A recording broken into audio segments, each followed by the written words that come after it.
7 வயது சிறுவனின் வாயில் கூடுதலாக இருந்த 526 பற்களை அகற்றிய மருத்துவர்கள் செல்போன் டவரின் கதிர்வீச்சுகள் இயற்கைக்கு மாறாக அபாயகரமான வளர்ச்சிக்கு வித்திடுவதாக எச்சரிக்கை விடுத்திருக்கின்றனர். செல்போன் டவருக்கு அருகில் இருப்பவர்களின் மரபணு 2.0 படத்தில் செல்போன் டவரின் கதிர்வீச்சு மூலமாக குருவிகள் அழிந்து வருவதாக திரைக்கதை அமைக்கப்பட்டிருக்கும். விஞ்ஞான ரீதியாக இது உறுதிப்படுத்தப்படாத சூழலில் உண்மையில் எத்தகைய அபாயம் நிறைந்தது செல்போன் டவர் கதிர்வீச்சு என்கின்ற கேள்வியை எழுப்பியுள்ளது சிறுவன் வாயில் முளைத்த 526 பற்கள்.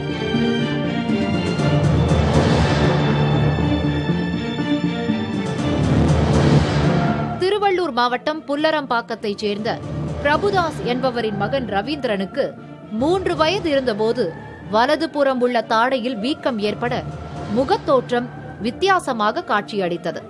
ஸ்கேன் செய்து பார்த்ததில் அது வெறும் வீக்கமில்லை, அதற்குள் பல துகள்கள் இருப்பது தெரிய வந்தது.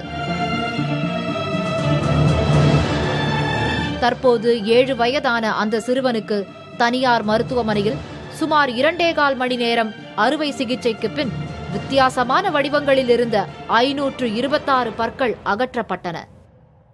2 இருக்கும் 4 இருக்கும், அது மாதிரி கொஞ்சம் நம்பரில் நிறையா இது இருக்கும். பட் இது மாதிரி 526 பிரான்ச் ஆகி வர்றதுங்கிறது ரொம்ப ரொம்ப ரேர். அப்போ க்ளீனாகவும் போச்சு, சர்ஜரி நீட்டாக போயிடுச்சு.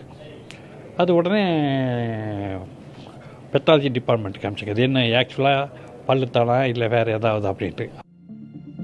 செல்போன் டவர் அருகாமையில் உள்ளவர்களின் மரபணு 10% அளவிற்கு கதிர்வீச்சால் பாதிக்கப்பட்டுள்ளது ஆய்வில் கண்டறியப்பட்டுள்ளதாக மருத்துவர்கள் தெரிவிக்கின்றனர்.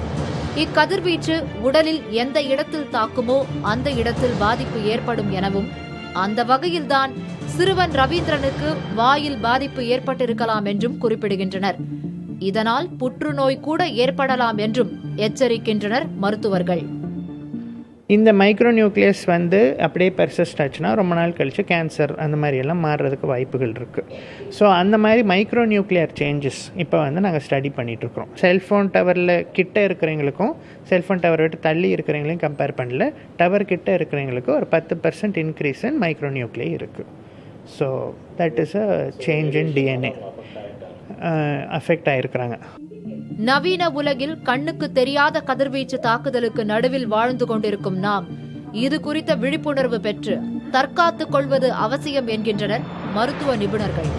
புதிய தலைமுறைக்காக ஒளிப்பதிவாளர் பிரபுவுடன் அருண்மொழிவர்மன்.